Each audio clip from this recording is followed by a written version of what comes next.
All righty, welcome back. The Trump administration is asking some of the nation's top colleges to pledge support to the president's political agenda in order to get federal funds. 9 private and public colleges would have to adopt strict federal definitions of free speech and women's sports. Colleges must also freeze tuition for 5 years and cap international student enrollment numbers. And let's not forget, dump any diversity, equity, and inclusion DEI.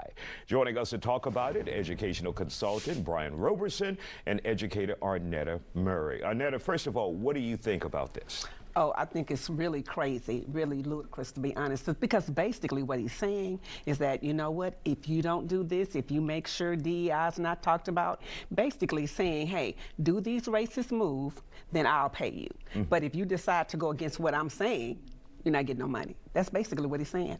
Now, Brian, when it comes to, and I think a lot of students would like to hear the 5-year tuition freeze, but there's a cost, right? And so anytime you say that— growth of the university, all of that.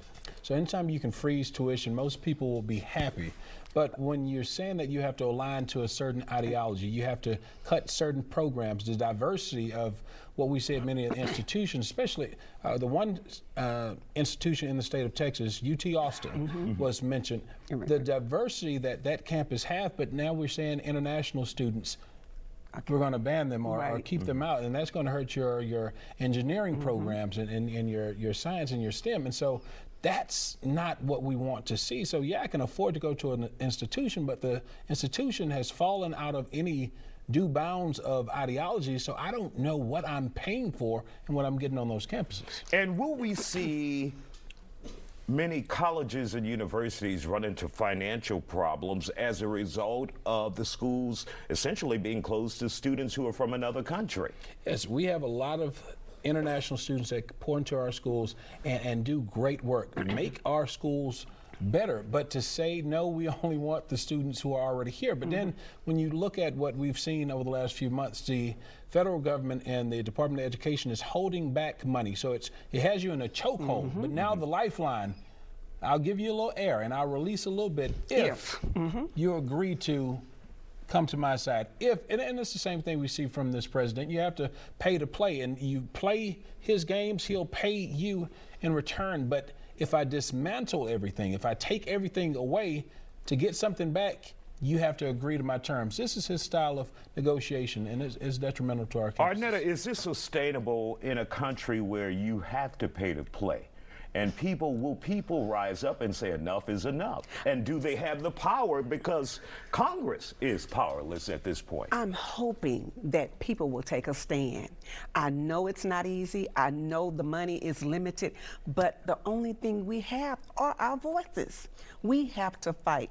And at the end of the day, for him to say, it's really sad. Hey, if you promote conservatism, you promote this view that I want you to promote, and education, especially in college, is for what? Free thinkers. But you're telling me you need to think this way in order for you to get my federal money.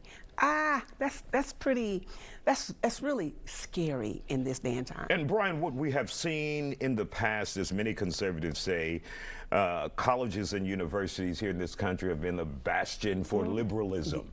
But we've never heard anyone say, you have to be liberal in order to work at this college. You have to take the liberal line of thinking to be a part of this university. Your thoughts about them being so bold, saying you have to be conservative? What I've seen with institutions, especially higher education, it is these bastions of liberalism, but it's a place where you have this free thought, leaning on both sides, but what comes out of it, it's what you produce. We give you these set of books and these rules and this bag of tools, but you must fashion whether a stumbling block or a stepping stone. That was a poem. But when I think about it, we are hurting ourselves because they're coming out and they're free to say it because they have all the power. And if we want the people to stand up and say something, I think some elections coming up in the next month, and definitely in 2026, we have to have folks finally stand up and say enough is enough, because the man has said what he was going to do, and for some reason people didn't believe it and said, no, that's just how he talks. But he's doing it. He's taking away this money, and our institutions will fail, because if we say we don't want international students, we don't want diversity efforts, and we're taking away federal dollars, who are the students that will benefit? All right. Thank you guys for joining us. Thank you. Sometimes you might just have to let it burn and start over again.